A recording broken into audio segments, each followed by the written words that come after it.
I remembered the exact moment my world fell apart. My daughter had come to me one night, her face streaked with tears, shaking so hard that I thought she was physically ill. I had never seen her like that before. So broken, so afraid. My heart pounded as I pulled her close, trying to calm her down. But when she finally spoke, my entire body went cold. She said she couldn't keep quiet anymore. She said that my husband, her stepfather, had been making her uncomfortable for a long time. I couldn't process it. The words didn't even make sense at first. Her stepfather had been in my daughter's life since she was 8. He had raised her, cared for her, loved her as his own. I had trusted him with everything, and now, standing before me, my daughter was telling me that she didn't feel safe with him. I didn't ask questions. I didn't hesitate. I told her I believed her. That same night, I made her stepfather leave. He was confused, asking me what was going on, trying to understand why I was suddenly demanding that he pack his things and go. His face twisted in panic when he realized I wasn't budging. He kept asking why, but I refused to answer. I refused to let him see my daughter again. I called my brother and he came over immediately, standing by my side as I made it clear to her stepfather that there was nothing to talk about. He was to leave and I never wanted to see him again. When he realized I wasn't backing down, his confusion turned into desperation. He pleaded with me, swore that he didn't understand that I needed to listen to him, but I was already dialing the police. I didn't care what he had to say. My daughter came first. Once he was gone, everything moved fast. The police got involved, and even though there were no immediate charges, the damage was already done. My family rallied behind me, telling me I was doing the right thing. My mother was heartbroken. My brother was furious. And my daughter's biological father suddenly stepped up in ways he never had before. He told me he had always known something was off. He said this was why my daughter had never truly accepted her stepfather. He painted himself as the father she had needed all along, and I, drowning in guilt, believed him. My daughter seemed happy to have her biological father around. She smiled more, she seemed lighter, and even though I was still reeling from the destruction of my marriage, I convinced myself that this was what she needed. Her stepfather, on the other hand, didn't stop trying to reach me, even after I blocked him, even after I cut him out of our lives completely. He kept fighting. He sent letters, emails, and messages through mutual friends, all begging me to just talk to him. But I didn't. I had already made up my mind. I thought I had done the right thing. I thought I had protected my daughter. I had no idea the real nightmare was still ahead of me. Because after that night, everything changed. My ex-husband was out of our lives. The case was filed, and my daughter became my sole focus. I worked harder than ever to make sure she never felt the absence of a father figure, ensuring that she had everything she needed. She got therapy, we moved to a different town, and I built a life where she could feel safe. At least that's what I thought. For years, I lived with the belief that I had done the right thing, that I had protected her and stood by her side when she needed me most. But something was always off. At first, I thought it was the trauma. She had been distant, but that was to be expected. She was a teenager at the time, and the entire situation had been a lot for her. She got angry at me often, withdrew into herself, and barely spoke about what had happened. I figured she needed time. Even when she refused to meet with the court-appointed therapist after a few sessions, I thought it was just her way of coping. When she showed no interest in talking about what had happened, I assumed she simply wanted to move on. I let her. I didn't push. I believed I was doing the right thing by giving her space. The years passed and our relationship never quite healed the way I thought it would. We weren't estranged by any means, but there was always a wall between us, one I never truly understood. She graduated, got a good job, and eventually met someone. When she introduced me to her fiance, I felt something I hadn't in a long time: hope. He was kind, well spoken, and clearly loved her. More importantly, she seemed genuinely happy for the first time in years. That's why when she invited me to her engagement party, I thought it would be a new beginning for us, a fresh start. But instead, it was the night that shattered everything I thought I knew. The party was beautiful. She and her fiance had rented out a cozy event hall filled with twinkling lights and soft music. Family and friends gathered, laughing and sharing in their happiness. I felt like I could breathe, like maybe, just maybe, everything we had been through was finally behind us. Then my daughter stood up to give a speech. At first it was normal. She thanked everyone for coming, spoke about how much she loved her fiancé, and shared a few funny stories about their relationship. But then she turned to me. She said that there was something that she had been keeping to herself for years, something she felt needed to be said before she started this new chapter of her life. And then she said it. She admitted in front of everyone that the accusations she had made against my ex-husband, the ones that tore our family apart, led to a police case, and alienated him from everyone, were a lie. It wasn't real. She had made it all up. She looked right at me and said that she had only done it because she couldn't stand the thought of anyone other than her biological father being in my life. I felt my world end. I heard gasps around the room and murmurs of confusion, but all I could do was stare at her. She laughed, as if it was some silly childhood prank she had pulled, and then had the audacity to say that she hoped we could all just move forward now that the truth was out. Like it was nothing, like she hadn't destroyed lives. Like she hadn't shattered a man's reputation, ruined a marriage, and left behind a trail of irreversible damage. Her fiancé, standing beside her, looked horrified. He wasn't the only one. The energy in the room shifted completely, and the whispers turned into full-blown conversations, and suddenly all eyes were on me. I opened my mouth to speak, but no words came out. What was I supposed to say? What was I supposed to do? My mind flashed back to the day I filed for divorce, to the hours spent comforting her when she cried in my arms, to the years I spent hating a man for something he never did. I had built my entire life around a lie, and she had just admitted it like it was some minor inconvenience. I could feel my hands shaking and my stomach turning. I wanted to scream, to demand an explanation, to understand how my own daughter, my flesh and blood, could have done something like this. But before I could react, her fiancé did. His voice cut through the noise, shaky and disbelieving. He asked her if she was joking, if she was serious.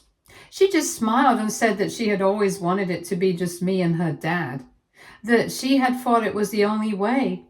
Then she turned back to me, expecting me to, what, laugh? Hug her? Thank her for this twisted confession? I felt sick. I couldn't even look at her. I turned around and walked out of that room. I heard her call after me, but I didn't stop. I didn't turn back. I made it outside, gasping for air, my mind racing with everything I had just heard. And that's when it hit me. This wasn't just about what she had done to me. This was about what she had done to him. The man I had divorced, alienated, and turned into a villain for something he never did. What had his life been like all these years? What had I done to him? And worse, how could I ever make it right? Update 1. This was too emotionally taxing on me. Still nothing compared to what I made him go through. I will continue now. I don't remember driving home. My hands were still shaking as I gripped the steering wheel. My mind a tangled mess of disbelief and rage. My daughter's voice echoed in my head, her words looping over and over again, each repetition cutting deeper than the last. She had lied. She had destroyed our lives, ruined my marriage, and torn apart my ex-husband's reputation over nothing but her own selfish desire to keep her biological father in my life. And she thought it was something we could just move on from. As if I could erase the years I spent believing in her. As if I could forget the fear, the pain, the absolute certainty that I had done the right thing by standing by her side. I pulled into my driveway, but I couldn't bring myself to get out of the car. My body felt frozen, like I was locked in some surreal nightmare that wouldn't let me wake up. My phone buzzed in the passenger seat. I didn't even have to look to know who it was. Her. Probably calling to smooth things over, to act like this was just some dramatic moment that would blow over once I had a chance to process it. I let it ring until it stopped. A second later, it buzzed again and again. By the fifth call, I turned my phone off and sat in silence. I thought I had felt pain before, when I went through the divorce, when I stood in that courtroom watching my ex-husband being investigated for a crime that never even happened. When I watched the light in his eyes die, replaced by something hollow and broken. But this was something else entirely. This was betrayal in its purest form, and I had no idea what to do with it. By the time I finally stepped inside, I was on autopilot. My hands moved to take off my coat. My feet carried me to the kitchen, but my mind was still stuck in that engagement party, reliving every second of my daughter's confession. The weight of it all pressed down on me, suffocating, crushing. I knew I needed to do something, but what? How do I even begin to untangle this mess? I poured myself a glass of water, gripping the counter for support as I forced myself to think logically. The truth was out now. That was something. But it wasn't enough. Because no matter how many years had passed, I had been complicit in what happened to my ex-husband. I had believed my daughter without question. I had turned my back on him, destroyed his life, and never once doubted that I was doing the right thing. I couldn't fix what had already been done, but I could take responsibility, and that meant one thing. I had to reach out to him. The thought alone made my stomach twist. I had no idea where he was, how he had been living, or even if he was willing to speak to me. After everything, why would he? Still, I had to try. I spent the next hour searching for him. He had no social media presence, which didn't surprise me. Eventually, I found an old friend of his, someone I vaguely remembered from our marriage. I sent a message, unsure if I would even get a response. To my shock, it only took 10 minutes before he replied. He sent me a phone number. It felt like the world slowed as I stared at the digits on my screen. I couldn't put this off any longer. With trembling fingers, I dialed. The phone rang once, twice. Then a familiar voice answered. It was deeper than I remembered, rougher around the edges, but it was him. For a moment, I couldn't speak. Then somehow I found my voice. I told him who I was. Silence. I braced myself for him to hang up, to scream, to demand why I had the nerve to call him after all these years. Instead, he let out a quiet laugh. Not amused, not warm, just tired. He said he was wondering when I would finally figure it out. His words hit me like a slap. I asked him what he meant. He told me he had always known the truth would come out eventually, that a lie that big couldn't stay buried forever, that he had waited, not because he wanted justice, but because he wanted me to live with the choice I had made. I swallowed past the lump in my throat and told him I was sorry. It wasn't enough. Nothing would be, but it was all I had. He was quiet for a long moment, and then he asked me one question. Why now? I told him. Every word felt heavier than the last as I explained what had happened. The engagement party, the confession, the way my daughter had smiled, so oblivious to the destruction she had left in her wake. He didn't react. Then finally he sighed. He said he wasn't surprised. He told me that after everything, He had learned to live with what happened, that he had rebuilt his life the best he could, even if it had never been the same. He had lost everything, his career, his reputation, the people he had once called family, and he had done it alone because of me. The words hung between us, raw and undeniable. I told him that I wanted to make things right. Another silence. Then he asked me the hardest question of all. What did that even mean? I didn't have an answer. After I hung up, I sat there for a long time. I had taken the first step, but where did I go from here? There was no fixing this, no undoing the years of suffering my daughter's lies had caused. But there was accountability, and that was something I had to face. I turned my phone back on, knowing there were probably dozens of missed calls and texts from my daughter. I was right.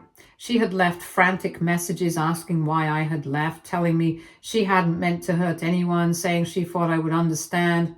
Understand what? That she had destroyed a man's life because she couldn't stand seeing me happy with someone who wasn't her father? That she had let me carry the weight of her lies for years, never once caring about the consequences? I wasn't ready to talk to her. I didn't know if I ever would be, but I knew one thing for sure. She wasn't the victim in this story, and I wasn't going to let her pretend to be. Update 2. I woke up to more missed calls than I cared to count. My daughter had been relentless, text after text, voicemail after voicemail, all desperately trying to reframe the situation. Some messages were apologetic, others defensive, and a few were outright angry. It was almost laughable how quickly she had cycled through guilt, justification, and indignation as if she wasn't sure which approach would get her what she wanted. I didn't respond. I wasn't even sure what there was to say. Instead, I sat in my kitchen with a cold cup of coffee, staring at my phone, replaying my conversation with my ex-husband in my head. I had expected rage. I had expected grief. But what I hadn't expected was the sheer emptiness in his voice. The weight of years spent suffering, waiting for the truth to surface, knowing that even when it did, nothing would change. I had thought reaching out to him was the hardest step, but now I was realizing that facing my daughter was going to be so much worse. By noon, she had resorted to showing up at my doorstep. I heard the doorbell ring, followed by frantic knocking, her voice muffled through the thick wood. She called out for me, demanding that I at least talk to her. I stayed seated at my kitchen table, unmoving. She had no idea how much I had already given her. 2 years I had spent by her side, believing her, fighting for her, turning my back on someone who had never actually hurt her, because I had trusted her. And she thought this was something we could just talk through? The knocking became louder. She said she knew I was home. I didn't answer. She said she never meant for things to go this far, that she had been a kid, that she had been emotional, that she had made a mistake, but she had done it because she loved me. Loved me. That word felt like an insult coming from her lips. She had loved me so much that she had taken away my choices, dictated my life, and ruined someone else's without a shred of remorse. She said she thought I would understand now that I had some distance. Understand? The sheer audacity made me grip the edges of my chair. She wasn't here to apologize. She was here to be forgiven. I wasn't ready to face her. Not yet. So I did the one thing she never would have expected. I walked to the front door and switched the bell off. The sound was quiet, but she heard it. She went silent for a moment. Then her voice wavered, asking if I was really going to ignore her like this. I didn't respond. I heard her sniffle, followed by a frustrated sigh. Then finally she said that if I wanted to be dramatic, that was on me, but she wasn't going to stand there all day. I listened as she stormed down the steps and drove off. That night I lay in bed staring at the ceiling, thinking about everything I had lost. My marriage, my ex-husband's trust, years of my life, and now my daughter. It was a strange kind of grief, one that didn't come with tears, only a dull, aching emptiness. She had been my world for so long, and now I didn't even know who she was. Or maybe I did, and I had just never wanted to see it before. The realization hurt more than I was willing to admit, But I couldn't change the past. I could only decide how I wanted to move forward. And moving forward meant setting boundaries. It meant refusing to play into her manipulations. It meant protecting myself from the damage she had already done before she could do any more. The next day, I met with a lawyer, not my ex-husband. God knew I didn't have the right to ask for his help after everything, but someone he had referred me to. I explained the situation as best as I could, keeping my voice even, refusing to let the shame slip through. The lawyer listened patiently and then asked me a simple question. What did I want to do? The truth was, I didn't know. But I knew one thing for sure. I wanted to make it clear to my daughter that this wasn't something that she could just sweep under the rug. I wasn't going to let her paint herself as the misunderstood victim of this story. And I sure as hell wasn't going to let her continue this cycle of manipulation. The lawyer nodded, saying there were legal ways to protect myself if she decided to escalate things. She asked if I wanted to pursue anything against her for what she had done to my ex-husband. I hesitated. Could I really go that far? It felt cruel, but was it? Wasn't it just holding her accountable? I told the lawyer I needed to think about it, and she handed me a folder and told me to take my time, but not too much time. These kinds of decisions didn't get easier. And that night, my daughter called again, and this time I answered, not because I wanted to talk, but because I needed her to hear me. She sounded relieved at first, like she had won something just by getting me to pick up. She said she knew I needed space, but she wanted me to know that she never meant to hurt me. I let her talk, and then when she was finished, I told her something she had probably never expected to hear from me. I said that I didn't trust her. I said I didn't know if I ever would again. And I said I wasn't sure if I even wanted her in my life anymore. I told her I didn't want to be her mother anymore, and I was ashamed that she was my daughter. She went silent, and then her voice cracked as she asked if I really meant that. I told her I did. She started crying, begging me not to shut her out over a mistake she made as a kid. I told her this wasn't about a mistake. This was about a choice she had made and a choice I was making now. And then before she could argue, I hung up. I turned my phone off and set it on my nightstand and lay back down. I never could sleep in peace before, and now it was a miracle if I dozed off. Update 3. The thing about people like her, they didn't apologize because they were sorry. They apologized because they didn't like the consequences. And I wasn't about to let her escape them. A week passed without any contact, and I spent my days trying to piece my life back together, trying to fill the void she had left behind. It wasn't easy. There were moments when the grief crept in, unexpected and unwelcome. I had spent so many years fighting for her, protecting her, sacrificing for her. Letting go of that instinct wasn't something I could do overnight. But I reminded myself over and over that she was the one who had severed this bond, not me. She had taken a knife to our relationship the day she decided that her hatred for my ex-husband mattered more than my happiness.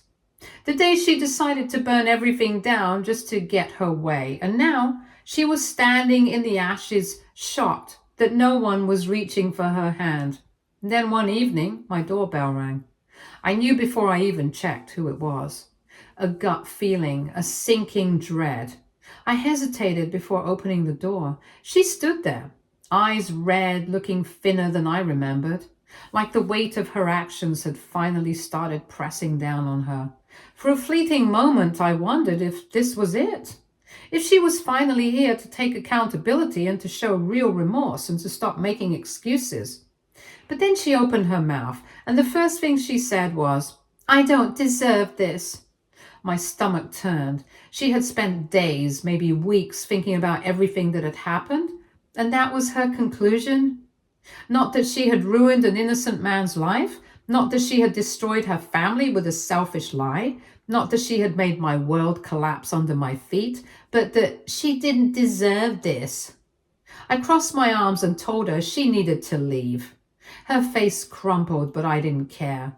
She said she was my daughter. I said that didn't mean anything anymore. She said she had been young and stupid. I said that didn't erase what she had done. She said she thought I would come around. I said she had thought wrong. She took a shaky breath and asked if there was anything she could do to fix this. For a second, I almost gave her the answer she wanted. Almost told her that if she just tried hard enough, if she just said the right things, if she just changed in all the right ways, maybe, just maybe I'd find it in myself to forgive her. But that would have been a lie, because the truth was I didn't think I could forgive her. Not now, maybe not ever. So instead I said, I don't think you understand. She blinked, confused. I told her this wasn't about whether or not she could fix it. This was about me realizing I didn't want her in my life anymore. Her mouth opened, but no words came out.